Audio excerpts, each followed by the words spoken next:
1998 সাল। আমার বয়স তখন 4 মাস। আমি ডায়রিয়ায় আক্রান্ত হই। যত সময় যাচ্ছে আমার অবস্থা কত খারাপ হচ্ছে, তাই আর দেরি না করে আমাকে আমাদের জেলা সদর হাসপাতালে নিয়ে যাওয়া হয়। কর্তব্যরত ডাক্তার আমার পরিবারকে জানায় ময়মনসিংহ মেডিকেলে নিয়ে যেতে। অ্যাম্বুলেন্সে করে আমাকে নিয়ে ময়মনসিংহ মেডিকেলের উদ্দেশ্যে রওনা দেওয়া হয়। মাঝ রাস্তার পর অ্যাম্বুলেন্সের চাকা নষ্ট হয়ে যায়। কোনো উপায় না পাওয়ায় আমাকে টেম্পু গাড়িতে করে মেডিকেলে পৌঁছানো হয়। সেখানে ডাক্তাররা অনেক চেষ্টার পর আমাকে মৃত ঘোষণা করেন। ডাক্তারের কথা শুনে আমার বাবা সহ্য করতে না পেরে ডাক্তারকে ফিজিক্যালি অ্যাসল্ট করেন। ইতোমধ্যে আমার মৃত্যুর খবর গ্রামের বাড়িতে জানিয়ে দেয়া হয়। বাড়িতে কবর খনন করার আয়োজন এগিয়ে যাচ্ছিল। এদিকে মেডিকেলে আমার পরিবারের সবাই কান্নাকাটি করছিল। ডাক্তারের সাথে আমার বাবার সমস্যা এবং হাসপাতালের কিছু ফর্মালিটি এসব শেষ করতে বেশ সময় লেগে গিয়েছিল। আমি তখন আমার নানুর কোলে ছিলাম। ঠিক সেই সময় একজন মধ্যবয়সী নার্স এসে আমাকে দেখেন এবং উনি আমাকে কোলে নিতে চান। আমার নানু আমাকে ওনার কোলে দিলে উনি হঠাৎ বলে ওঠেন, একটা ব্লেড আনেন তো। উনি একটু চেষ্টা করতে চান কিছু একটা করতে। আমার কাকা ব্লেড নিয়ে আসেন। উনি আমার কপালের মাঝখানে বরাবর কেটে কিছু করার চেষ্টা করেন এবং উনি ডাক্তারকে খবর দিতে বলেন। ডাক্তার আসলে নার্স বলেন, স্যার আমি ভেইন পেয়েছি, আপনি স্যালাইন লাগিয়ে দিন। আমার পরিবারের সবাই আরো বেশি করে আল্লাহকে ডাকতে শুরু করেন। ডাক্তার আমার কপালে সেই কাটা জায়গা দিয়েই স্যালাইন লাগিয়ে দেন। কাটা দাগটি আমার কপালে আজও আছে। দিন 10 পর আমি অনেকটা সুস্থ হয়ে যাই।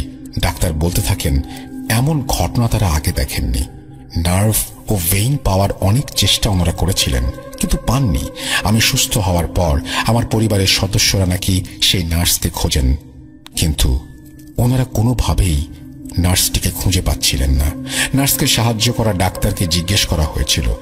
আচ্ছা, সেই মুমূর্ষ সময় আমি আপনাদের বলতে ভুলে গিয়েছিলাম, আমি সেই নার্সকে এই হাসপাতালে আগে কখনো দেখিনি। সবাই তখন হতভম্ব হয়ে যান এবং বুঝে উঠতে পারেন না কি হয়েছিল। তখন আমাকে বাড়ি নিয়ে আসা হয়। সবকিছু স্বাভাবিকভাবেই যাচ্ছিল। আমিও সুস্থভাবেই বড় হচ্ছিলাম। আমার পরিবারের পক্ষ হতে অনেকবার সেই নার্সকে খোঁজার চেষ্টা করা হয়, কিন্তু কখনো তার খোঁজ পাওয়া যায়নি। এতটুকু পর্যন্ত আমি আমার মায়ের কাছে, বাবার কাছে, নানুর কাছে, কাকার কাছে ও আমার বাড়ির অনেকের কাছে শুনেছি। সেই নার্সের বিবরণ আমার মায়ের কাছে আমি শুনেছি। কিন্তু রাসেল ভাই, ঘটনা প্রবাহ আমি বড় হওয়া পর্যন্ত, এমনকি এখনো পর্যন্ত ঘটে যাচ্ছে। আমি মাঝে মাঝে এই স্বপ্নে একজন নার্সকে দেখি, যিনি নার্সের ইউনিফর্ম পরিহিত থাকেন। আমার কাছে আসেন, আমি ওনার স্নেহ পাই আর আদর পাই, কিন্তু ওনার চেহারা আমি দেখতে পাই না। আমি জানি না কেন উনি আমাকে চেহারা দেখতে দেন না। আমি ওনাকে দেখতে চাই। আমার মৃত্যুর আগে একবার হলেও ওনাকে দেখতে চাই। অনেক আগের কথা, আমার বাবারা ছিলেন 2 ভাই। আমার বাবা, আমার বড় কাকা। ছোটবেলা থেকেই দুজনের মাঝে বন্ধন ছিল অত্যন্ত দৃঢ়। সাধারণভাবে বড় হওয়ার সাথে সাথে বন্ধন বিচ্ছিন্ন হওয়ার ব্যতিক্রমে দুজনেই ছিল পরস্পরের মিত্র ভাবাপন্ন। আমার দাদা অত্যন্ত বিচক্ষণতার সাথে জমি পরিমাপ করে দেয় বাবা ও চাচার মাঝে কোনো মনোমালিন্যের সৃষ্টি হয়নি।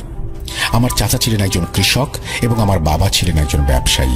ব্যবসার জন্য মাঝে মাঝে তাকে ছুটে যেতে হতো শহরে। বাবার জমিটুকু পতিত হয়ে পড়ে রইত এবং নির্দিষ্ট সময় অন্তর অন্তর তিনি তা পরিচর্যা করতেন।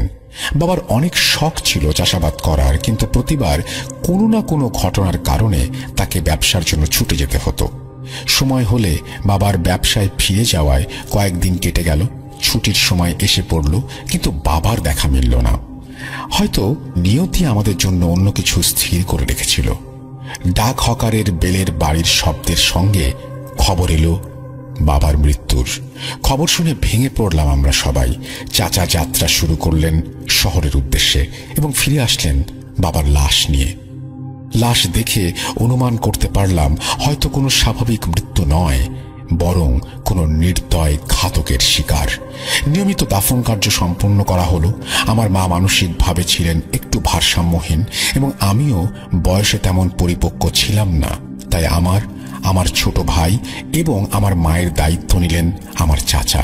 চাচা লক্ষ্য করলেন যে তার জমির চেয়ে আমাদের জমির উর্বরতা বেশি, তাই তিনি সিদ্ধান্ত নিলেন আমাদের জমিতে চাষ করার। আমাদের জমিতে একটি কাকতাড়ুয়া ছিল। আর 4টি কাকতাড়ুয়ার চেয়ে এদের ভিন্নতা অনেকাংশেই পরিলক্ষিত হয়। এই কাকতাড়ুয়া নিয়ে অনেকেরই অনেক কথা, তবে এসব নিয়ে মাথা ঘামাতে নিষেধ করেছিলেন আমাদের পূর্বপুরুষেরা। অবশ্য মজার ব্যাপার হলো এই কাকতাড়ুয়া ঝড় বন্যা উপেক্ষা করে নিজ অবস্থানে সর্বদা অটুট থাকত। বাবার মৃত্যুর কয়েকদিন পরই আমি শহরে চলে গিয়েছিলাম পড়ালেখার জন্য, এবং ভাইয়ের দায়িত্ব গ্রহণ করেছিলেন আমার চাচা। চাচার চিঠির মাধ্যমে গ্রামের অবস্থা সম্পর্কে অনেকাংশেই জানতে পারতাম। চিঠির মাধ্যমে জানতে পারলাম চাচার ভাগ্য দিনে দিনে সুপ্রসন্ন হচ্ছে। দুবেলাই মাছ আর ভাত জুটত তার। কয়েক মাস পর চাচা চিঠি পাঠালেন গ্রামে ফিরে আসার জন্য। এই কয়েক মাসের কালের ক্রমে হয়তো অনেক কিছুই দেখতে হয়েছিল তাকে। চাচার চিঠির জবাবে 6-7 মাস পর আমি ছুটিতে বাড়ি ফিরলাম। চাচার অবস্থা দেখে আমি নিতান্তই অবাক ছিলাম। এই কয়দিন ছুটিতে যে সম্পর্কে শুনেছি, চাচার অবস্থা তার থেকেও ছিল অত্যন্ত সচ্ছল, কিন্তু তার আচরণে এক বিরাট বড় পরিবর্তন খুব লক্ষণীয় ছিল।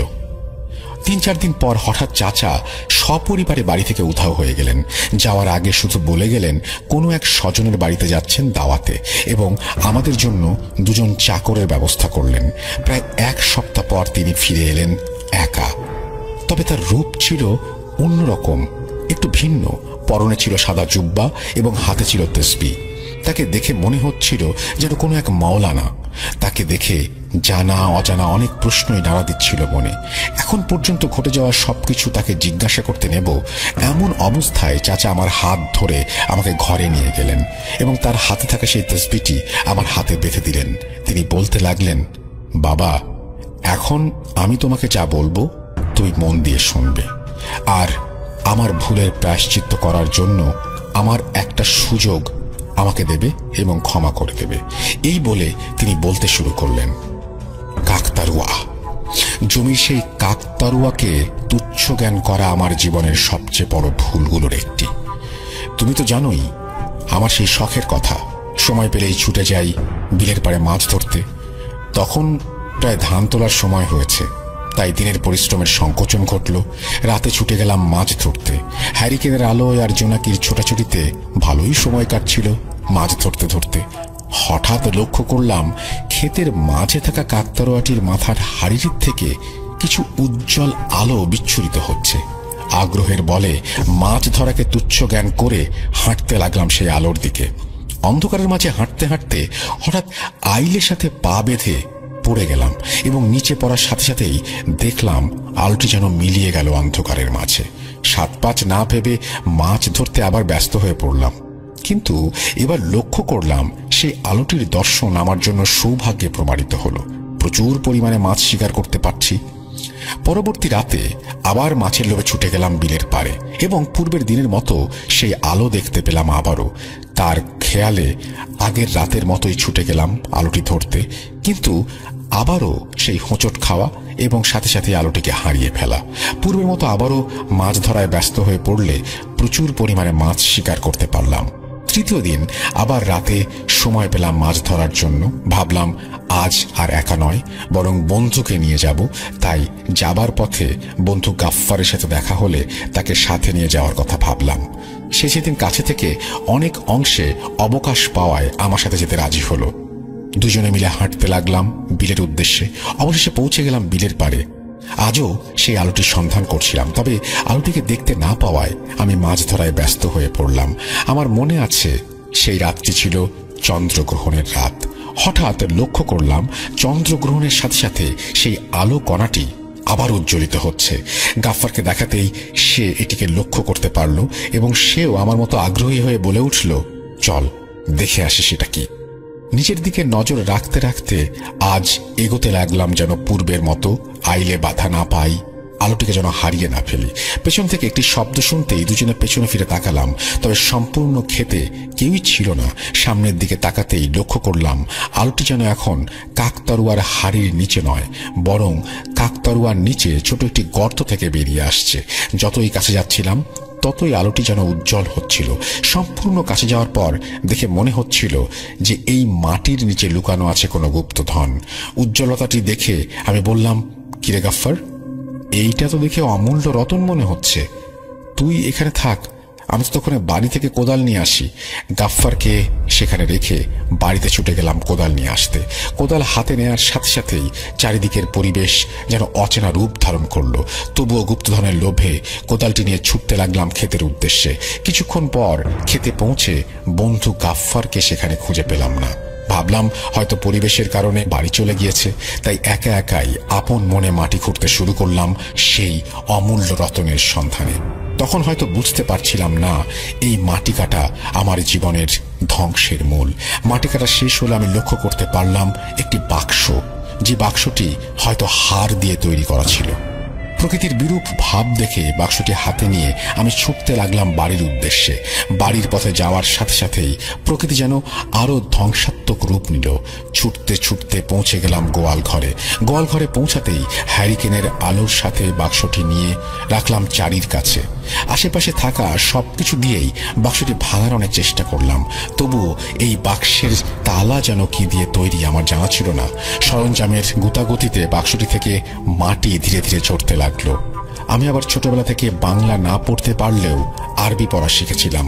মাটি খসে পড়তেই আমি সেখান থেকে আরবি লেখা লক্ষ্য করলাম। সেখানে লেখা ছিল তাহফুজ এবাত আল শয়তান। বাক্যটি উচ্চারণের সাথে সাথেই সেই বাক্সের তলায় ছোট্ট একটা শব্দ হলো। বুঝতে পারলাম বাক্সের তালা খুলে গেছে। বাক্সটি খোলার সাথে সাথেই প্রচুর পরিমাণে কালো ধোঁয়া বের হয়ে এলো। সেই ধোঁয়ার মাঝে একটি ছোট্ট লাল আলোর শিখা দেখতে পারলাম। হঠাৎ করে চারিদিক থেকে শেয়ালের করুণ আর্তনাদ, সেই আর্তনাদ আর বিদ্যুৎ চমকানো যেন এক অদ্ভুত পরিবেশ তৈরি করলো এবং স্বপ্নের চেয়েও কঠিন রূপ ধারণ করছিল সেটা। হঠাৎ লক্ষ্য করতে পারলাম গরুগুলোর মাঝে থাকা ষাঁড়টির শিঙের আঘাতে পাশের দুই গরু আহত হয়ে যাচ্ছে। গরুগুলো তাদের মাঝে যুদ্ধ শুরু করে দিয়েছিল। ঝড় বাতাসের তোড়ে গোয়ালের দরজা খুলে গেল এবং বাইরে দেখাতে লক্ষ্য করলাম কয়েকটি কালো অবয়ব, যাদের পরনে ছিল ছেঁড়া কালো অচেনা পরিধান এবং অন্ধকারাচ্ছন্ন শরীরের মাঝে চোখের মতন ফুটে রয়েছে লাল আলোক শিখা। চারিদিকের পরিবেশ, তার মধ্যে এদের উপস্থিতি, এই সব জিনিস আমি আর নিতে পারছিলাম না। সকালে আমি নিজেকে আবিষ্কার করলাম শয়ন কক্ষে। রাতের ঘটে যাওয়া কিছুই আমার মনে পড়ছিল না। বাইরে বের হতে দেখলাম বালতিতে লাফাচ্ছে বড় বড় মাছ। অবাক হয়ে স্ত্রীকে জিজ্ঞেস করলাম, এই মাছ কোথা থেকে এলো? সে হেসে জবাব দিল, পাগল হয়ে গেছো নাকি? কাল রাতে তুমিই তো এতগুলো মাছ ধরে আনলে, আর এখনই ভুলে গেছো? কথাটি শুনে আমার মনে পড়ে যায় সেই বাক্সটির কথা। গোয়াল ঘরের দিকে ছুটে গেলাম এবং লক্ষ্য করতে পারলাম গোয়াল ঘরের সবই ঠিক আছে, যেন কাল রাতে কিছুই হয়নি। গরুগুলো তাদের মতো করে ঘাস চিবোচ্ছে। ঘরের কাছে গিয়ে সেই বাক্স আর খুঁজে পেলাম না। কাজের চাপে হয়তো খারাপ স্বপ্ন দেখেছি, হয়তো মাটি খুঁড়ে কিছুই না পেয়ে শুধু মাছগুলো ধরে নিয়ে এসেছিলাম। এইসব ভেবে হেসে উড়িয়ে দিতে লাগলাম সবকিছু। তবুও যেন একটা সন্দেহ মনে বাসা বেঁধেই ছিল। সকালের খাবার খেয়ে বের হয়ে পড়লাম ক্ষেতের উদ্দেশ্যে। পথে দেখা মিলল গাফফারের। সে আমাকে জিজ্ঞেস করলো, কিরে আফজাল, কাল রাতে তুই কি অমূল্য রতনের সন্ধান পেয়েছিলি? আমি বললাম, হো তেমন কিছু না, কেউ হয়তো কোনো কাচের টুকরো ফেলে গিয়েছিল, তার থেকে হয়তো চাঁদের আলো মিশিয়ে ওই আলো বেরোচ্ছিল আর কি। তা তুই কোথায় গিয়েছিলি? গাফফার বলল, আমি চলে যাওয়ার পরে সে নাকি অনেকগুলো সাপ লক্ষ্য করতে পেরেছিল, যার জন্য জীবন বাঁচাতে এসে পড়েছিল সেখান থেকে। কথা শেষ হওয়ার পর আবার যেন সন্দেহের বাসা বড় হতে লাগলো। মনকে সান্ত্বনা দিয়ে কাজে ব্যস্ত হয়ে পড়লাম। হয়তো গাফফারের মনে আমাকে নিয়ে একটা সন্দেহ রয়ে গিয়েছিল। কয়েকদিন কেটে গেল স্বাভাবিকভাবেই।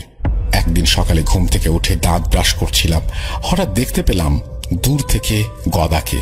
তার চোখ ভর্তি ছিল রাগ, যেন আমি তার কাছ থেকে মহামূল্যবান কোনো জিনিস ছিনিয়ে নিয়েছি। হঠাৎ কাঁচি হাতে আমার দিকে এগিয়ে আসতে লাগলো আক্রমণের উদ্দেশ্যে। বিপদের আভাস পেয়ে আমি সজাগ এবং কোনো মতে হেস্তনস্ত করে তাকে আটকাতে সক্ষম হলাম এবং তাকে বেঁধে ফেললাম চেয়ারের সাথে। রাগান্বিত দৃষ্টিতে সে হয়তো কিছু বলতে শুরু করবে, তার আগেই পেছন থেকে ক্লান্তি ভরা শব্দ ভেসে উঠল। পাড়ার এক ছেলে দৌড়ে এসে বলল, আফজাল চাচা, জলদি চলো, গিয়ে দেখো তোমার ক্ষেতের অবস্থা।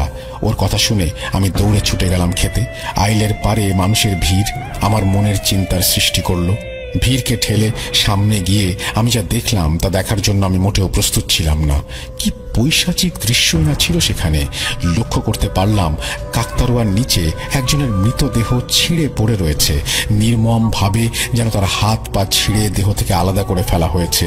সেই কাকতাড়ুয়ার চারিদিকেই পড়েছিল শরীরের অংশগুলো। কাকতাড়ুয়ার দুই হাতে বন্দী ছিল গদার দুই সঙ্গীর মাথা। গলা থেকে নিয়ে খুলি ভেদ করা ছিল তাদের মাথা। আসল পৈশাচিকতার শিকার হয়েছিল হয়তো গাফফার। তার রক্ত ভেজা মাথা লেগেছিল কাকতাড়ুয়ার মাথায় এবং কাকতাড়ুয়ার হাড়িটির নিচে পড়ে রয়েছিল সেটি। সকাল পার হয়ে দুপুর হয়ে গেল, কিন্তু কেউ সেই কাকতাড়ুয়ার কাছে যেতে চাইল না। অবশেষে আমি দুইজনকে নিয়ে সাহস করে তার থেকে ছিন্ন মাথাগুলো আলাদা করলাম। আর কেউ লক্ষ্য না করলেও আমি লক্ষ্য করতে পারলাম সবসময় হাড়িটাতে আঁকা মুখ, সেটাতে হাসি লেগে থাকতো, কিন্তু আজ যেন হাসিটি বেজার হয়ে গেছে। গ্রামে তখনও আইনের সুব্যবস্থা না থাকায় বিকালে পঞ্চায়েতের আয়োজন করা হলো। পঞ্চায়েত থেকে অনেক কথাই উঠল, কিন্তু আমি পঞ্চায়েতকে জানালাম যে কাল রাতে আমি বাড়িতেই ছিলাম, বরং আমি আমার এক শ্যালকের বাড়িতে দাওয়াতে গিয়েছিলাম। আমার প্রতিবেশীরাও বিষয়টি নিশ্চিত করলেন। তাছাড়াও সে সময় চুরি করত শীত কেটে, কিন্তু আমার বাড়িতে কোনো শীতের চিহ্নও ছিল না। তাই কোনো কিছু প্রমাণের ভিত্তিতে পঞ্চায়েতের সামগ্রিক সিদ্ধান্তে আমি নির্দোষ প্রমাণিত হলাম। এর পেছনে মূল ঘটনা আমি তোমাকে পরে জানাচ্ছি। ঘটনার পর কয়েকদিন কেটে গেল। আমি ধীরে ধীরে সব কথা ভুলতে লাগলাম, কিন্তু আমার ভাগ্য ধীরে ধীরে সুপ্রসন্ন হচ্ছে। জীবনের সব দিক থেকে আমি লাভবান হতে লাগলাম। কিন্তু মাঝে মাঝে আমি অনুভব করতে পারলাম যে আমি হয়তো সবসময় একা থাকি না, কিছু একটা রয়েছে যা হয়তো আমাকে তাড়া করে বেড়াচ্ছে।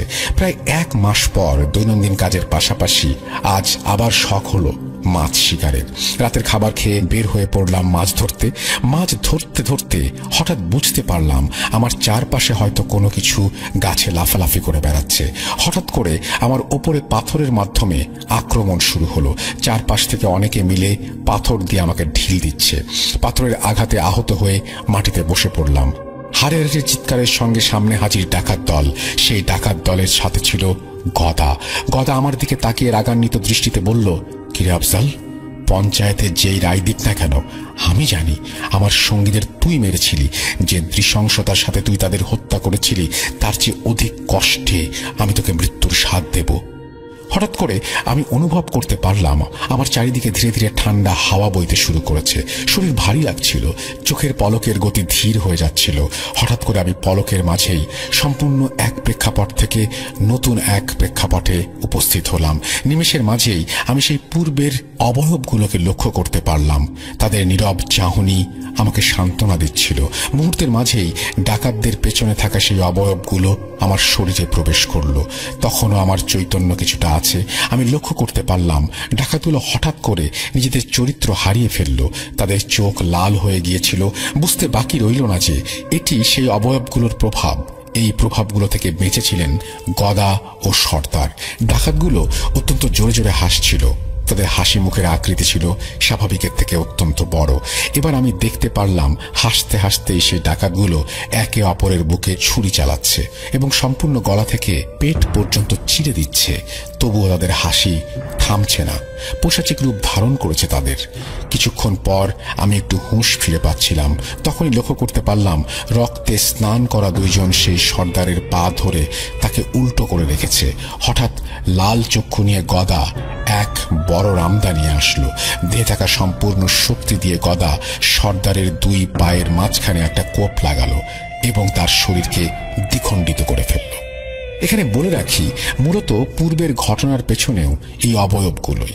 আমার বন্ধু গাফফার মনে করেছিল আমি হয়তো কোনো রত্ন পেয়েছিলাম এবং তার সাথে ভাগাভাগি করতে হবে এই ভেবে আমি তাকে না করেছিলাম। তার জন্য সে রত্ন হাসিলের চেষ্টায় আমার বাসায় চুরির সিদ্ধান্ত নেয় এবং সেই লক্ষ্য সাধনের জন্যই গ্রামে চোরের দলকে ব্যবহার করে। চুরির জন্য সে 3 জনকে নিয়ে এসেছিল। গদা বাইরে থেকে নজরদারিতে ছিল এবং বাকি 2 জন চুরির উদ্দেশ্যে শীত কেটেছিল। শীত কাটার পর একজন দেখতে পেয়েছিল ঘরের ভেতরে থাকা সেই অবয়বগুলো, যারা হয়তো আমার ঘর পাহারা দিচ্ছিল। অবয়বগুলোকে দেখে ভয়ে সেই 2 জন চিৎকার করতে লাগলো। গদা সেখান থেকে পালিয়ে যায়, যার জন্য সে বেঁচে গিয়েছিল। কিন্তু গদা এসব সম্পর্কে কিছু জানতো না, যার জন্য সে মনে করেছিল যে তার সঙ্গীদেরকে আমি খুন করেছি। এরপরে তাদের সঙ্গীদের এই অবয়বগুলো নির্দয়ভাবে হত্যা করেছিল। ভাবছ এসব কিভাবে জানলাম আমি? তবে শুনতে থাকো। পরের দিন আমি আমাকে আমার নিজের ঘরে আবিষ্কার করি। পূর্বের দিনের মতো এবারও আমার সবকিছু স্পষ্টভাবে মনে পড়ছিল না। আমার স্ত্রীকে জিজ্ঞাসা করতে এসে আমাকে জানালো, অন্যান্য দিনের মতো স্বাভাবিকভাবেই আমি মাছ ধরতে এসেছিলাম। হঠাৎ দূরে থাকা আমার ছেলে দৌড়ে এসে আমাকে জানালো এবং বলতে লাগলো, বাবা জলদি চলো, ক্ষেতে লাশ পড়ে আছে। দৌড়ে পৌঁছে গেলাম ক্ষেতের কাছে। ক্ষেতের কাছে পৌঁছতে গিয়ে লক্ষ্য করলাম কাকতাড়ুয়ার চারপাশে রক্ত দিয়ে সজ্জিত এক বৃত্ত। বৃত্তের মাঝে ছিল কোনো তারকা চিহ্ন। চারপাশে ছড়িয়ে ছিটিয়ে রয়েছে মৃতদেহের খণ্ডাংশ। আরো 2-3 জনের সাহায্য নিয়ে সেই শরীরের অংশগুলো একত্র করলাম। বিকালে আবার আয়োজন করা হলো গ্রাম পঞ্চায়েতের। বিচারের টানা 1 সপ্তাহ যাবৎ অনেক বিচার সালিশের পর অবশেষে আমি নির্দোষ প্রমাণিত হলাম। পঞ্চায়েত থেকে ফিরেই রাতেই সিদ্ধান্ত নিলাম, আর না, যত দ্রুত সম্ভব এর কোনো সমাধান বের করতে হবে। তাই সিদ্ধান্ত নিলাম কাল সকালে পৌঁছে যাব কোনো হুজুরের কাছে এর সমাধানের জন্য। কিন্তু রাতে হঠাৎ স্বপ্নে দেখা মিলল সে অবয়বগুলো আমার কাছে এসে করুণ সুরে বলতে লাগলো, হুজুর আমাদের তাড়াবেন না, আমরা আপনার গোলাম। আপনার যে কল্যাণ এবং সৌভাগ্য তার পেছনে আমরাই রয়েছি, দয়া করে আমাদের তাড়াবেন না। কথাগুলো শোনার কিছুক্ষণ পর আমার ঘুম ভেঙে গেল। খারাপ স্বপ্ন ভেবে আমি 1 গ্লাস পানি খেয়ে আবার শুয়ে পড়লাম। আবার দেখা মিলল সেই অবয়বগুলোর, সেই একই করুণ সুরে তাদের আর্তনাদ। যেহেতু অবয়বগুলো দিয়ে আমার কোনো ক্ষতি হচ্ছিল না, বরং লাভই হচ্ছিল, তাই লোভের বশে আমি তাদের আমার সাথে রাখার সিদ্ধান্ত নিলাম। কিন্তু এটা যে তাদের মায়ার খেলা ছিল তা আমি বুঝতে পারছিলাম না। আবারও দিন যেতে লাগলো। দিনের সাথে সাথে আমি সম্পদের মালিক হতে লাগলাম। আমার অর্থ সম্পদের ওপর সবার নজর পড়তে লাগলো। বিশেষ নজর ছিল হয়তো জমিদারের। গ্রামের জমিদার ছিল অত্যন্ত ধূর্ত লোক। ছলে বলে কৌশলে সে আমাকে প্রতিহত করার চেষ্টা করছিল। কিন্তু ধীরে ধীরে সে বুঝতে পারে আমি হয়তো একা নই, আমার সাথে রয়েছে অশরীরী কিছু যে আমাকে এত দূর পর্যন্ত নিয়ে এসেছে। তাই এবার সে আপন করে নিল কালো জাদুর মাধ্যমে একটি নিকৃষ্ট পন্থাকে আমাকে জব্দ করার জন্য। জমিদার সাহেব তার বাড়িতে আনলেন অনেক দূর থেকে এক বড় তান্ত্রিককে। সে ছিল অত্যন্ত বিজ্ঞ একজন লোক এবং কয়েকটি অত্যন্ত শক্তিশালী জিনের মালিক। সর্দার ছিল 1000 বর্ষী কাফের জিন। এসবের সম্পর্কে আমি অবগত ছিলাম না। সেই দিন আমি মাছ ধরতে বিলের পাড়ে গিয়েছিলাম। তান্ত্রিক তার জিনের দল পাঠালো আমার জিনগুলোকে হত্যা করতে। হঠাৎ করে আমার জিনগুলোর উপরে আক্রমণ শুরু হলো। আচমকা হলেও আমার জিনগুলো আবার ঘুরে দাঁড়ালো যুদ্ধের জন্য। এক রক্তক্ষয়ী যুদ্ধ সম্পাদিত হলো। তুমুল যুদ্ধের পর তান্ত্রিকের সকল জিনগুলো সেখানেই মারা গেল এবং আমার 2টি জিন বেঁচে গেল। নিজের দাসগুলোর শোকে এবং জিনগুলোর ভাইয়ের শোকে আমি এবং সেই 2টি জিন রক্ত পিপাসু হয়ে উঠলাম সেই কবিরাজ এবং জমিদারের। অবস্থা সম্পর্কে কবিরাজ বুঝতে পেরে প্রস্তুত হলো বাড়ি থেকে পালাতে। বাড়ি থেকে বের হওয়া অবস্থায় আমি এবং সেই 2টি জিন পৌঁছে গেলাম তার সামনে। কবিরাজ তার জীবনের জন্য সকল তন্ত্র মন্ত্র বলতে লাগলেও তার সবই ছিল নিরর্থক। কবিরাজ এবং জমিদারের 2 পা ধরে তাদের নিয়ে যাচ্ছিলাম জমির দিকে। পূর্বে সজ্জিত সেই বৃত্ত তারকার কাছে নিয়ে পৌঁছালাম। কবিরাজের গলা ধরে তাকে ছুড়ে দিলাম দূরে। দেহে এত শক্তি এসে গিয়েছিল যে কবিরাজের অর্ধেক শরীর মাটিতে দুমড়ে মুচড়ে ঢুকে গেল। ছুলে চড়ানোর মতো শাস্তি দেয়া হলো এবং একটা তারকা চিহ্ন আঁকানো হয়েছিল তার শরীরে। তারকায় তখন রক্ত ছিল না, কিন্তু কবিরাজকে শুলে চড়ানোর পরেই কবিরাজের শরীর থেকে ডিঙড়ে নেয়া সেই রক্ত দিয়ে তারকাটি সজ্জিত হয়েছিল। কবিরাজ যত কষ্টে মারা যাচ্ছিল সেই তারকাটি তত বেশি জ্বলজ্বল করে উঠছিল। কাকতাড়ুয়া থাকা হাড়িটি যেন কান্না করছিল। সব মিলে জাহান্নামের যেন একটি খণ্ডিত চিত্র ফুটে উঠেছিল। এই পুরো সময় আমার মস্তিষ্ক ছিল সেই জিনগুলোর আয়ত্তে। সকালবেলা আমি নিজেকে বিছানায় আবিষ্কার করলাম। রাতের কথা মনে পড়তে আমি ছুটে গেলাম ক্ষেতের দিকে এবং সেখানে কবিরাজ ও জমিদার কাউকে খুঁজে পেলাম না।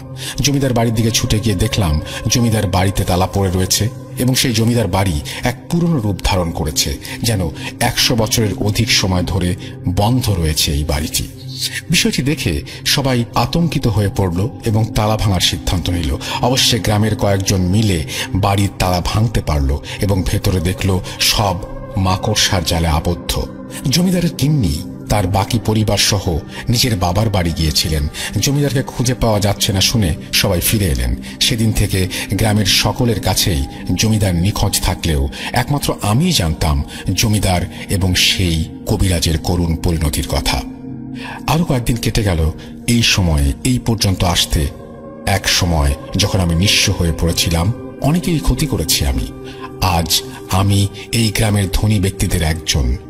আজ থেকে মাত্র কয়েকদিন আগেই তুমি তোমার বাবার মৃত্যুর পর প্রথম বাড়িতে পা রাখলে। 2-3 দিন হয়তো তুমি অবাক হয়েছ এরকম পরিবর্তনের ব্যাপারে। আমার কাছে জানতে চাইলে আমি অনেকভাবেই কথা এড়ানোর চেষ্টা করেছি, কিন্তু আজ আমি সত্য উন্মোচন করব। ভাবছ এই 1 সপ্তাহ আমি কোথায় ছিলাম?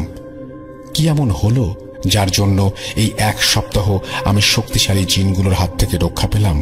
কিভাবেই বা আমি সেই সব জিনিস সম্পর্কে জানতে পারলাম যার প্রত্যক্ষদর্শী আমি ছিলাম না? আমি একা ফিরলাম কেন? আমার সাথে তোমার চাচি এবং তোমার চাচাতো ভাইরা কেন এলো না? আমার মাধ্যমেই কেন জিনগুলো বের হলো? আর কি বা এই বাক্সের রহস্য? আমার দাদার বাড়ি তখন মাটির ছিল, মাটির দোতলা ছিল, এবং আমার দাদির সাথে একটি ভালো জিন ছিল। সে জিন আমাদের বাড়ি পাহারা দিত, আমাদের ফসলের মাঠ পাহারা দিত, দাদার মুখে শোনা।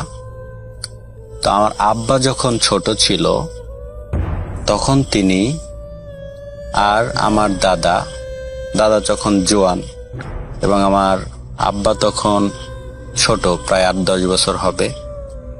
তো আমার দাদা এবং আমার আব্বা তারা মাটির দোতলা রুমে তারা ছিল, তারা সেখানে শুয়েছিল।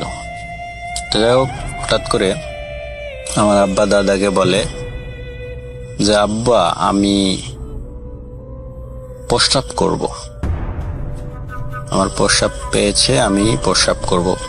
তখন যেহেতু আমার আব্বা ছোট ছিল, তখন দাদা বলে যে তুমি এই দোতলা রুমের যে পিছন সাইড আছে, পিছন সাইডে হালকা জঙ্গল ছিল, ওইখান দিয়ে জানালা দিয়ে তুমি দোতলা থেকেই প্রস্রাব করো। তখন যথারীতি আমার আব্বা জানালা দিয়েই প্রস্রাব করার জন্য যায়, এবং জানালা খুলে যখন তিনি প্রস্রাব করতে যাবেন, ঠিক সেই মুহূর্তে দেখেন যে মাটি থেকে দোতলা পর্যন্ত লম্বা সাদা পাঞ্জাবি পায়জামা পরিহিত কোনো এক লোক। এটা দেখে আমার আব্বা ভয় চিৎকার দিয়ে এসে দাদাকে জড়িয়ে ধরে এবং বলে, ওখানে কে যেন একজন, আমি অনেক সাদা মানুষ। এরপরে দাদা জানালার ওখানে যায়, গিয়ে দেখে কেউ নাই। তো যথারীতি আমার আব্বা অনেক ভয় পায় এবং গায়ে অনেক জ্বর চলে আসে। পরের দিন সকালবেলা যখন আমার আব্বা দেখলো যে আমার আব্বার অনেক জ্বর আসছে, তখন দাদা আমার দাদিকে বলে যে এরকম রাত্রেবেলা প্রস্রাব করতে যে সাদা কি যেন দেখেছে, অনেক ভয় পাইছে। তো তার কিছুক্ষণ পরই আমার দাদির শরীরে সেই জিন যেহেতু আগে থেকে ছিল, তিনি ভর করার পরে বলে যে তোর ওই ছেলেকে নিয়ে আয়, সে রাত্রে আমাকে দেখে অনেক ভয় পাইছে, তাকে একটু ঝাড়ফুঁক করে দিই, পানি পড়া দিই, যাতে তার এই ভয় লাগাটা সেরে যায়, কারণ ভয় বসে গেলে অনেক রোগের সৃষ্টি হইতে পারে। তখন তিনি আরো বলেন যে আমি তোদের বাড়ির সীমানা পাহারা দিই, যেহেতু তোদের সাথেই তোদের বংশে আমি থাকি। তো যাই হোক, তিনি পাহারা দিচ্ছিল। এমন সময়, আমি যখন পাহারা দিচ্ছিলাম ঠিক এমন সময় তোর ছেলে প্রস্রাব করতে এসেছে, এবং আমি তাকে দেখা দিয়েছি। যেখানে সেখানে প্রস্রাব করা যাবে না, যেহেতু আমি চলাফেরা করি, নির্দিষ্ট জায়গায় প্রস্রাব করতে হবে, অপবিত্র করা যাবে না, আমি চলাফেরা করি, এই ভুল যেন আর না হয়। এরপরে তিনি ঝাড়ফুঁক করে দেন আমার আব্বাকে। তখন আমার আব্বা আর কি সুস্থতা বোধ করে তারপরে ওই জিনটা সকলকে সালাম দেয়, দিয়ে বলে পরিষ্কার পরিচ্ছন্ন রাখার জন্য বাড়ির আশেপাশে, এই বলে তিনি চলে যায়। তো এই ঘটনাটি আমার দাদার মুখ থেকে আমি সরাসরি শুনেছি। আমার একটা ঘটনা আজকে আমি রেকর্ড করতে বসলাম। ঘটনাটা আমার সাথে ঘটেনি, ঘটনা আমার এক কলিগের সাথে ঘটেছে। উনি যেখানে চাকরি করে সেখান থেকে 1 মাসের ছুটিতে গিয়েছিল বাড়িতে। ঘটনাটি 2023 সালের জুলাই মাসে, অর্থাৎ ঈদুল আজহার পরে 1 মাসের ছুটিতে গিয়েছিল সেখানে। ঘটনাটার প্রেক্ষাপট এরকম, ওনার বাড়ি হচ্ছে চাঁপাইনবাবগঞ্জ, বাংলাদেশের রাজশাহী বিভাগের চাঁপাইনবাবগঞ্জ। তো যাই হোক, ঘটনা যেভাবে হইল আর কি, ঘটনা হচ্ছে ফজরের নামাজ পড়ার জন্য উনি সকালে উঠছে, ওনার মা উঠছে। যার ঘটনা বলতেছে ওনার নাম হচ্ছে বেলাউদ্দিন। বেলাউদ্দিন ভাই নামাজ পড়ার জন্য, ফজরের নামাজ পড়ার জন্য উঠছে সকালবেলা, এবং ওনার সাথে ওনার ছোট ভাই তিনিও উঠছেন এবং তার আম্মা উঠছেন।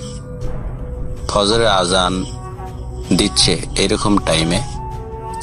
তো যাই হোক, তখন নামাজের জন্য যখন উঠলেন, উঠার পরে ওনাদের বাড়ি যেখানে, বাড়ির পাশে বাঁশঝাড় ছিল, বাঁশঝাড়ের পাশেই আমের বাগান ছিল। যেহেতু চাঁপাইনবাবগঞ্জ এলাকা অনেক আম হয় এবং জুলাই মাসে ওই সময় আমও ছিল। যাই হোক, তিনি যখন টিউবওয়েলে অজু করার জন্য যায় তখন আম বাগানে অনেক আম পড়ার শব্দ শুনতে পায়।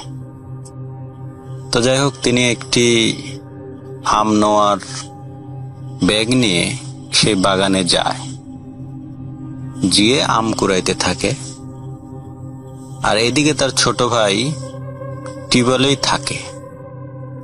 টিউবওয়েল থেকে তিনি ওই আম গাছের উপরে, আম বাগানের উপরে, যেহেতু কাছেই ছিল আম বাগান বাড়ির, আম বাগানের উপরে লক্ষ্য করে যে আগুনের গোলা, বেশি উঁচু না, এই একটি তাল গাছ যেরকম উঁচু হয় আর কি, ঠিক এরকম উঁচুতে একটি আগুনের গোলা, লম্বা আকৃতির আগুনের গোলা।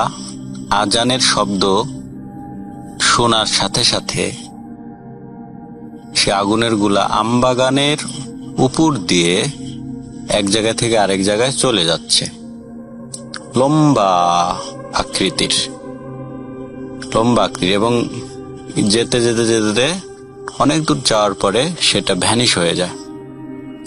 এবং এই বিষয়টা তার ছোট ভাই, তার বড় ভাই বেলাউদ্দিনকে বলে, মানে যিনি ঘটনা আমার সাথে শেয়ার করছে, বেলাউদ্দিন ভাইকে বলে, দেখো ভাই আগুন যাচ্ছে।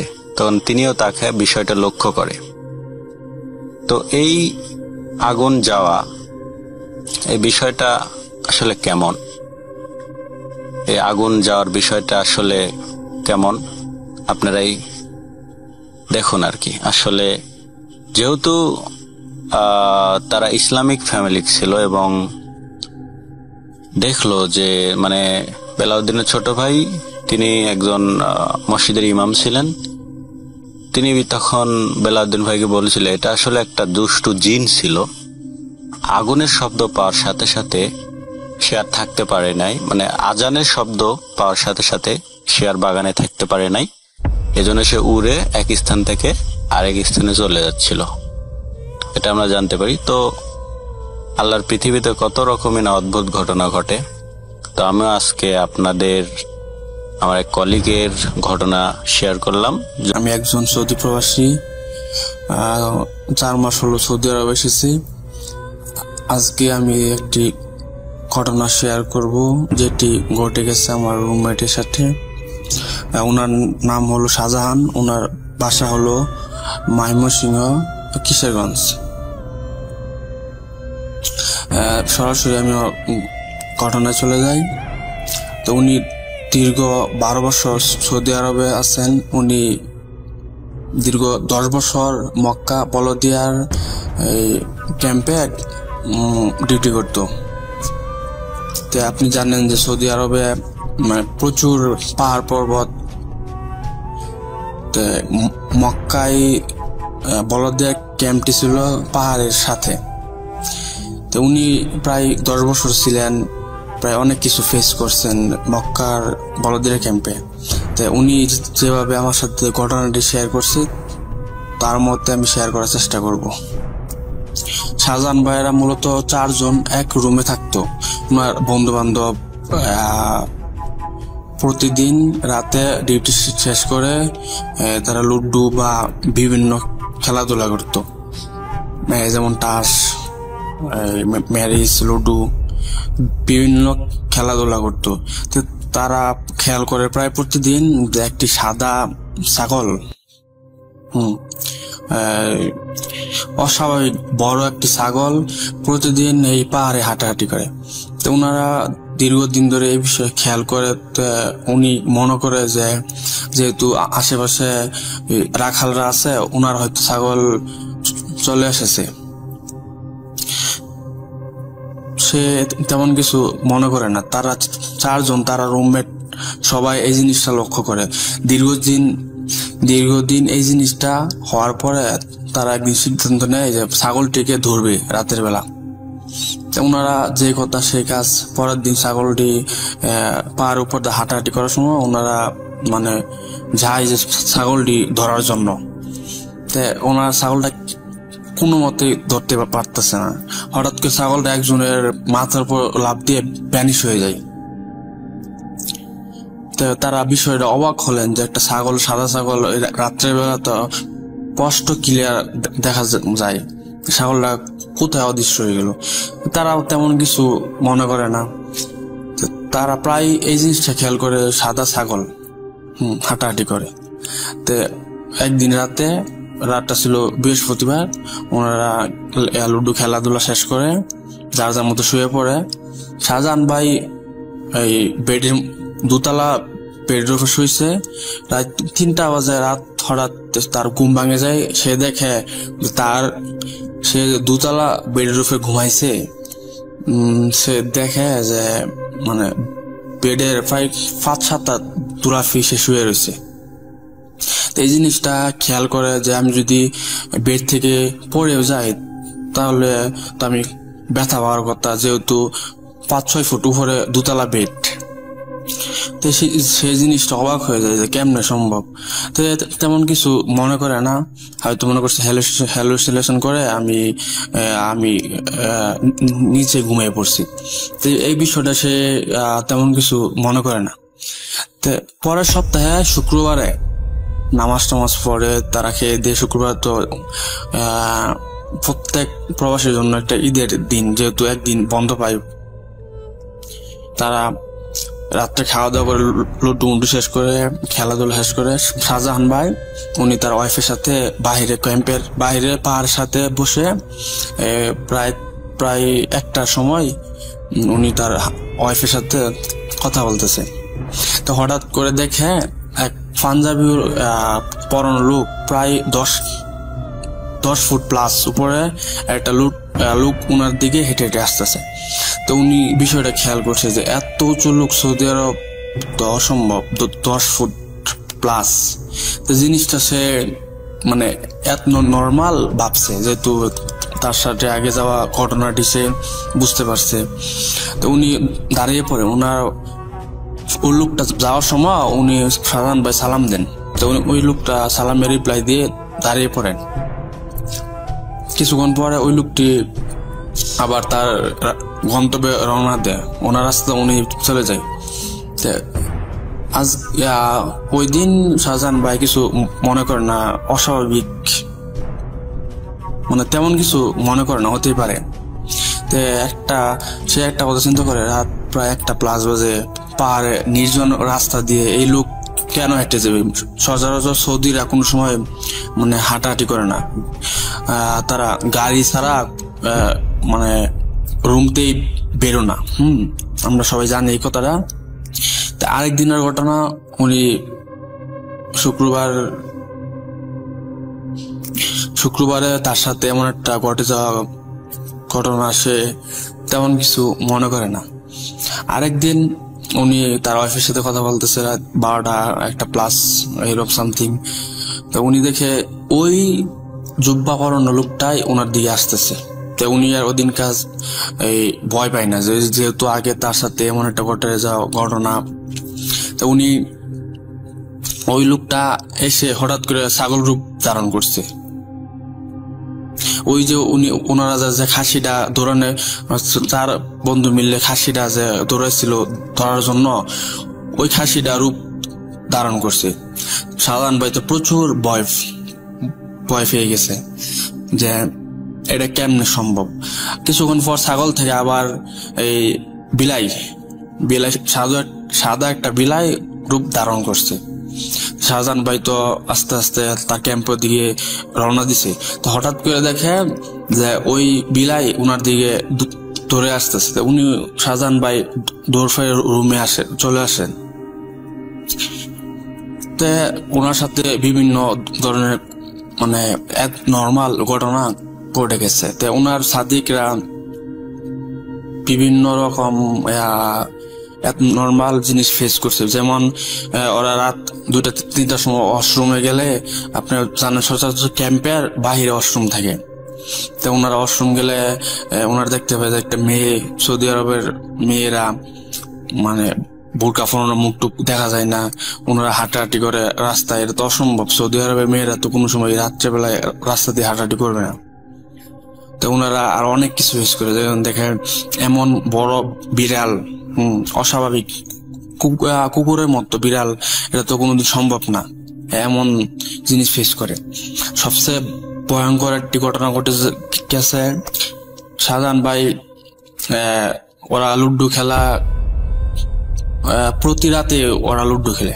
তো তারা লুডো খেলা শেষ করে তারা ওয়াশরুমের উদ্দেশ্যে বেরোচ্ছে। শাহজাহান ভাই হঠাৎ দেখে যে আসমান মাটি একটা মানে জুব্বা পরা লোক, তার মানে পা জমিনে, মাথা মানে আকাশের দিকে, প্রচুর উঁচা, মানে এমন উঁচা যে তার মাথা দেখা যাচ্ছে না।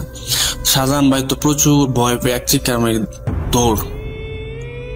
তা ওনার রুমমেটরা এসে দেখে কেউ নাই। তো এমন বিভিন্ন ধরনের ঘটনা ঘটে চলেছে। তো ওনারা তার মালিক বলছে যে এমন এমন সমস্যা, তার কফিলটা বলছে। তো কফিল বলছে যে এমন অস্বাভাবিক ঘটনা ঘটবেই। সৌদি আরব অনেক, আমরা জানি সৌদি আরব প্রচুর জিন থাকে, যেহেতু নবীর দেশ, প্রচুর জিন থাকে। এরকম সামথিং ঘটনা ঘটতে আছে। শাহজাহান ভাই একদিন রাত্রে ওনার ওয়াইফের সাথে কথা বলতেছে ক্যাম্পের বাইরে, উনি পাহাড়ের সাইডে যায় নাই। তো হঠাৎ করে দেখে এমন একটা উঁচা লোক হাইটা হাইটা পাহাড়ের উপর, একটা পা অন্য পাহাড়ের উপর একটা পা, এমন মানে ওনারা ভয় দেখানোর চেষ্টা করতেছে। এমন উঁচা লোক জীবনে সে দেখে নাই। এমন অবস্থায় পরে ওনারা ওই জবটা ছেড়ে আমাদের যে কোম্পানি, ওই কোম্পানির কাফেলা হয়ে যায়। তো ওনার সাথে আরো ঘটে যাওয়া অনেক নর্মাল ঘটনা আছে, যেটি অন্য সময় শেয়ার করব। আমার বাড়ি হলো মোড়লগঞ্জ বাজারে, কিন্তু আমি পরীক্ষা চলার কারণে আমার ফুপুর বাসাতে থাকি। তো আমি কিছুদিন পর পর, যখন আপনার বৃহস্পতিবার আমাদের পরীক্ষা থাকে না, ওই দিন বন্ধ হলে আমি আমার ফুপুর বাড়ি থেকে আমাদের নিজেদের বাড়িতে গিয়ে ওই একদিন একটু ঘুরে আসি। ঠিক তেমনই 10-12 দিন আগে আমি ঘুরতে গেলাম, আমার বন্ধুকে সাথে নিয়ে গেলাম আমাদের বাড়ির দিকে। কিন্তু ওর একটা সমস্যা ছিল, সমস্যাটা হলো ও অন্ধ, ও চোখে দেখতে পায় না।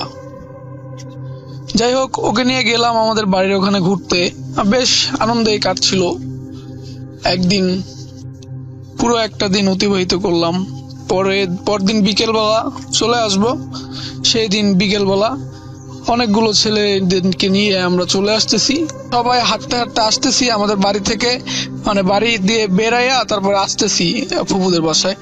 তো মাঝপথে আমার একটা ফ্রেন্ড মজা করে মানে আমার ওই বন্ধুটারে কানা বলছে, মানে কানা অন্ধ, মানে ওরা নিয়ে মজা করা শুরু করছে।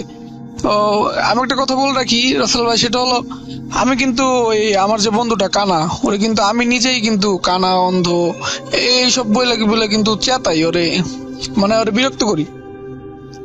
কিন্তু অন্য কেউ যদি ওরে কিছু বলে তাইলে ওইটা আমার মানে ভালো লাগে না, ওইটা ওই সময় আমার মাথা গরম হয়ে যায়। তো আমি কি করি, আমি মানে হিতাহিত জ্ঞান সম্পূর্ণ, মানে জ্ঞান থাকে না, হিতাহিত জ্ঞান থাকে না আমার ভিতরে, আমি একটা লাথি মারি। ওই যে ছেলেটা কানা বলছে ওর একটা লাথি মারি আমি। লাথি মারার সাথে সাথে ও মানে পা ধইরা বৈশা পড়ে, ওইখানে অনেক ব্যথা পায়। তারপরে আর আমার ওই ফ্রেন্ড গুলো আমার সাথে আসে না, বলে তুই এই ছোট একটা বিষয় নিয়ে ওরে লাথি মারছিস, অনেক ব্যথা পাইছে, তুই ভালো লোক না, তোর সাথে আর কোনো কথাবার্তা নাই। পরে আমার সাথে মানে এক পর্যায়ে বন্ধুত্ব বাদ দিয়া তারপরে ওরা মানে আমার গালাগালি দিয়া চলে গেছে ওরা। আমি কি করবো, আমি আমার ওই অন্ধ ফ্রেন্ডটারে নিয়ে আসতেছি। সন্ধ্যা হয়ে গেছে রাসেল ভাই, তখন আপনার মাগরিবের আজান শেষ, নামাজ টামাজ শেষ, 6:55 বাজে, 6:55 বাজে। আমাদের বাড়ি হলো ভরাঘাটা, তো আমি ভরাঘাটা থেকে মোরুলগঞ্জ বাজারের এখানে আসলে আপনি ভরাঘাটা বললে যে কেউ নিয়ে যাবে, ভ্যানে 10 টাকা ভাড়া নেয় বাজার থেকে। তো আমি স্টিল ব্রিজের ওইখান থেকে যখন উঠছি তখন এই কাহিনীটা শুরু হয়েছে। আমরা ওইখান থেকে ভ্যানে উঠছি, স্টিল ব্রিজ থেকে ভ্যানে উঠছি, মানে আমাদের এখানে কলেজের সামনে আমার পুকুর বাসা, তো ওইখানে পুকুর বাসে আসবো এই জন্য স্টিল ব্রিজ থেকে ভ্যানে উঠলাম। তো ভ্যানে ওঠার সাথে সাথে লক্ষ্য করি আমি যে আমি যখন থেকে ওই ছেলেটারা লাথি মারছি তখন থেকে আমার এই ডান পাটা প্রচন্ড ব্যথা করতেছে। তো আমি এটা বেশি একটা খেয়াল করি না, মনে করছি যে লাথি মারছি যেহেতু রগে টগে টান খাইছে মনে হয়, এই কারণে মনে হয় ব্যথা করতেছে। তো আমি এটার গুরুত্ব না দিয়ে আমি চলে আসতেছি বন্ধুটারে নিয়ে। আমি যখন মানে ভ্যানে উঠছি ওরে নিয়ে কিছু দূর যাইতে না যেতে আমি দেখি কি যে মানে ওই অন্ধ ছেলেটার মুখ দিয়ে রক্ত পড়তেছে অস্বাভাবিক ভাবে। এই যে ওই অন্ধকারের ভিতরে হালকা হালকা দেখছি মুখ দিয়ে রক্ত পড়তেছে, মানে এই দেখলাম মুখ দিয়ে রক্ত পড়তেছে, এই দেখলাম স্বাভাবিক, এই দেখি রক্ত পড়তেছে, এই দেখি স্বাভাবিক, ঠিক এরকম। আমি এটা দেখার সাথে সাথে ভ্যানওয়ালারে বললাম এ মামা খারান, খারাইলো। আমি বললাম এ মামা খারান, পরে ওই বন্ধুরে বললাম বন্ধু নাম, পরে ও নামলো। হ্যাঁ, নামার পরে আমরা মানে আর ওই ভ্যানওয়ালারে পাঠিয়ে দিলাম। ভ্যানওয়ালারে পাঠিয়ে দেয়া পিছনে একটা ইজি বাইক আসতেছিল, ওই ইজি বাইকে উঠলাম। ইজি বাইকে অনেক লোকজন ছিল, তো আমার ভয় করতেছিল ওর পাশে বসে যাইতে। ওইটা দেখার পর আমি ইজি বাইকে উঠছি, ইজি বাইকে করে যাইতেছি, তখন ও ঠিক ওইটাই দেখতেছি আমি যে ওর মুখ থেকে রক্ত পড়তেছে না, খালি রক্ত পইরা ওর পুরো জামা কাপড় সব ভিজা যাইতেছে রক্ত পইরা। আমি তো এটা দেখে ভাই অনেক ভয় পেয়েছি, পরে আমি এটার কাউরে বলি নাই। এই ঘটনা কিন্তু এখানে শেষ না, আমি বাসায় এসে পরে ঘুমাইছি, ফ্রেশ হয়ে ঘুমাইছি, রাত্রেবেলা ভাতটাত খাইয়া ঘুমাইছি। এখন মাঝ রাইতের দিকে মানে ওর স্বপ্ন দেখতেছি আমি। হ্যাঁ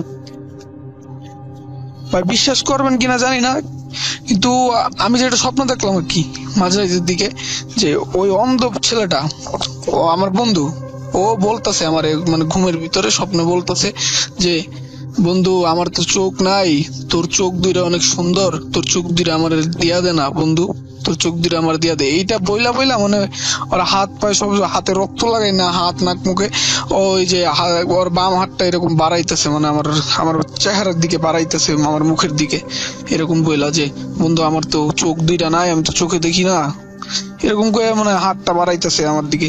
আমি এইটা দেখে অনেক ভয় পাইছি, আমার হাত পা চলতেছিল না। হ্যাঁ, রক্ত মনে হয় জমাট বেঁধে গেছে শরীরের, এইরকম হয়ে গেছে। আমি যে চিৎকার করবো এটাও পারতেছি না আমি। ও মানে প্রায় ঘুমের ভিতরে প্রায় আমার ছুঁয়া ফালাইছে, আমার চেহারা ছুঁয়া ফালাইবো, এমন সময় আমার ঘুমটা ভাঙ্গা গেছে। আজকে ঘুমটা ভাঙছে কিন্তু আমি লড়তে পারতেছি না। হ্যাঁ, পরে আমি মনে ওই সূরা ইউনূস, তারপরে ইখলাস এগুলো পড়তে তারপরে আমি একটু আয়াতুল কুরসি পড়ছি, পরে আমার সাইডা দিছে এটা, তারপরে ফজর আযান দেয়া ছিল। পরের দিন আমি এটা বলছি সবাইকে, আমার বাসার লোকজন যারা ছিল তাদের সবাইকে বলছি। বলার পরে আমাদের এখানে আপনার নদীর পাড়ে পুরান থানা, মোরগঞ্জ বাজারের পরে পুরান থানা, ওইখানে একজন মাওলানা আছে, হাই মাওলানা, ওনার কাছে নিয়ে গেছিল। উনি এই সম্পর্কে আমার দাদু। তো ওনার কাছে নিয়ে যাওয়ার পরে উনি কি যেন করছে, পানি টানি পরা খাওয়াইছে। তারপরে বলল যে ওইটা কিছু না, ওইটা যখন আমরা যখন বিকেলবেলা বাড়ি থেকে আসতেছিলাম, তখন ওই খালপাড়া যে শাপলা চত্বর, ওইখান থেকে ঘোরার সময় আজানের টাইম ছিল, তো আরো মনে করেন আজান দিছে, মসজিদের সামনে দিয়ে হাইটটা চলে আইছি, নামাজ পড়তে ঢুকি নাই। এই কারণে আর কি মসজিদের সামনে একটা জিনা ছিল, ওইটাই নাকি মাইন্ড করছে, বুঝছেন, যে আজানের টাইমে নামাজ না পড়ে চলে যাইতেছে, এই কারণে নাকি মাইন্ড করছে, এই কারণে নাকি এইসব কাহিনী হয়েছে। কিন্তু কখনো আমার নিজের চোখে দেখি নাই কিছু, বা অশরীরী বা অস্বাভাবিক অ্যাবনর্মাল কিছু দেখি নাই। তো আমি একটা কথা বলে নেওয়া ভালো, আমি মাছ ধরতে পারতাম না, তবুও কেন মাছ ধরতে প্রতিনিয়ত আমি ওই জায়গাটিতে যেতাম, কিন্তু কখনো আমার সাথে ঘটেনি। কিন্তু সেদিন ছিল অমাবস্যা রাত, চারদিকে যেন আকাশ ছেয়ে গেছিল কালো মেঘে। তো সেদিন আমার কোনো সঙ্গী ছিল না, মানে আমি একাই বেরিয়ে পড়ি মাছ ধরার জন্য। তো গ্রামের ভাষাতে বলা হয় এটাকে কোসা দিয়ে আমার মাছ ধরতে যেতাম, কিন্তু আজকে আমি একাই যাচ্ছিলাম। হঠাৎ করে আমার মনে পড়লো আমি লাইটটা চার্জ দিতে ভুলে গেছি। তাও চলবে, অনেক গতকাল চার্জ দিয়েছিলাম, অনেক ভালো চার্জ হয়েছিল। এখন মূলত কথা হলো যে আমি একাই আজকে মাছ ধরতে যাব। একাই মাছ ধরতে গেলে মজা খুব কম হয়, তাও কেন জানি আমার মনে হচ্ছিল আজকের দিন আমি অনেক মাছ পাবো, এই জন্য বেরিয়ে পড়লাম। তো হাঁটতে লাগলাম একা। আমি তখনও মনে করি না যে আমার সাথে কিছু অ্যাবনর্মাল জিনিস ঘটবে, ওই জিনিসটা আমার মাথায় এখনো আসেনি। আমি ফিস্তারপাট জায়গাটিতে পৌঁছানোর পর তারপর দেখলাম যে কেউ নাই, যে ওখানে আমি একাই যেন মাছ ধরতে আসছি। আর দূরে কয়েকটা লাইট দেখা যাচ্ছে, অনেক দূরে, হয়তো ওরা মাছ মারতে আসছে। আমি কিছু দূর যাওয়ার পর কুকুরের ঘেউ ঘেউ আওয়াজ শুনতে পেলাম। ওরা তখন মনে হয় আমাকে বাধা দিচ্ছিল, কিন্তু আমি তা বুঝতে পারি না। যদি তখন তাদের এই ব্যাপারটা বুঝতাম তাহলে হয়তো আমার সাথে এই গা শিউরে ওঠা ঘটনাটি ঘটতো না। আমি কিছু দূর যাওয়ার পর নিজের ইচ্ছে মতো মাছ ধরতে লাগলাম, মানে গ্রামের ভাষায় যেটাকে বলে কোসা, ওটা দিয়ে আমি ওটা দিয়ে মাছকে আঘাত করতে হয়, এইভাবে মাছ ধরতে হয়। তো যাই হোক, মাছ ধরতে লাগলাম। আজকে যেন অনেক বেশি মাছ পেলাম আগের দিনগুলো কয়েকদিন গেছে। কেন জানেন? কারণ আগের দিনগুলোতে অনেক মানুষ আসতো, আজকে কেন জানি নাই। হয়তো আমাবস্যার ভয়, শুনছিলাম আমাবস্যায় নাকি অনেক কিছু বাহির হয়, কিন্তু আমার এসব বিশ্বাস হয় না। তাই আমি আমার মতো মাছ মারতে লাগলাম। মাছ মারতে মারতে কখন জানি অনেক রাত হলো, রাত বাজে তখন প্রায় 11টার মতো। আমি তাও জানি যতই মাছ পেতে লাগলাম ততই আমার মাছ মারার আগ্রহ আরো বাড়তে লাগলো। তো এমন একটা সময় এলো যখন আমি বুঝতে পারলাম যে কিছু একটু ঠান্ডা হাওয়ার মতো আমাকে গা শুইয়ে গেল, গাটা শিউরে উঠলো। আমি কিছু না ভেবে মনে করলাম হয়তো শীতের দিন, এই কারণে বাতাস ঠান্ডা হাওয়া আমার গায়ে লাগলো। ও একটা কথা ভুলে গেছিলাম, দিনটা ছিল খুব শীতকালীন দিন, এই কারণে খুব কম সময়ে চারদিকে অন্ধকার ছেয়ে আসতো। তাই আমি কিছু না ভেবে আবারও মাছ ধরতে লাগলাম। এমন সময় দেখতে পেলাম আমার লাইটের আলোটা একটু কমে আসলো। ও আমি তো আবার চার্জ দিতে ভুলে গেছি। তো লাইটটা মারতে মারতে এমন অবস্থায় আমার অজান্তে লাইটটা গিয়ে এক রাস্তার ওই পাশে গিয়ে পড়লো, মানে লাইটের আলো ওই দিয়ে গিয়ে পড়লো। এমন অবস্থায় দেখি কে যেন বসে আছে। আমি ভাবলাম কেউ আবার মাছ ধরে মাছগুলোকে হয়তো বেছে বেছে ব্যাগে ভরতেছে। আমি আবার গেলাম, দেখি কতগুলো মাছ পেলো, একটু গল্প করি। পিছন ফিরে বসেছিল, আমি হাঁটতে হাঁটতে লাগলাম। কাছে গিয়ে জিজ্ঞেস করলাম, ভাই কতগুলো মাছ পেলেন?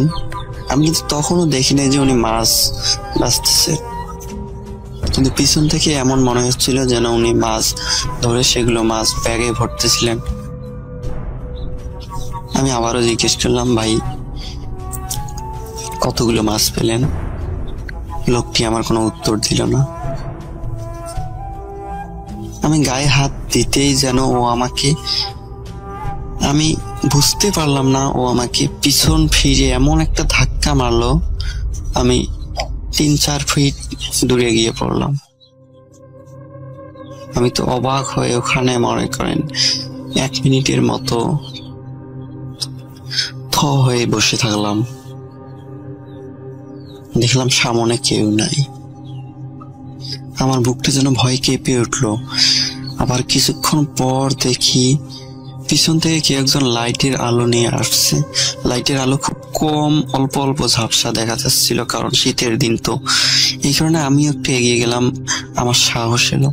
কিন্তু কাছে গিয়ে দেখি যে কাছে মানে 3-4 ফুট দূরত্ব যেই গেলাম, দেখি লাইটের আলো অজগবি নিভে গেল। পিছনে যেন কে, মনে হচ্ছিল কেউ আমার দাঁড়িয়ে আছে। পিছন ফিরলেই যেন আমি তাকে দেখতে পারি। পিছনে ফেরার সঙ্গে সঙ্গে যা আমি দেখার জন্য প্রস্তুত ছিলাম না, দেখলাম এক মুরব্বী লোক, যার দাড়ি ছিল অনেক লম্বা, কিন্তু পোশাকটা ছিল সাদা, চোখগুলো ছিল লাল, দাঁতগুলো ছিল যেন হিংস্র বাঘের মতো। আমার হাতটা ধরলো চেপে, আমার বুক তো কেঁপে উঠলো। মনে হয় আমার জীবনের শেষ দিন এটাই। আমি আর কিছুই ভাবতে পারছিলাম না, আমি আজকে মরেই যাব। এক টান দিয়ে আমাকে হিসড়ে নিয়ে যেতে লাগলো। আমি তো ভয়ে কাতর সুরে আল্লাহর নাম জপ করতেছিলাম, কিন্তু কোনো লাভ হচ্ছিল না তখন। এইভাবে হেসড়েতে হেসড়েতে এমন একটা সময় এলো যেন আমার হাতটাই ছিঁড়ে যাচ্ছিল।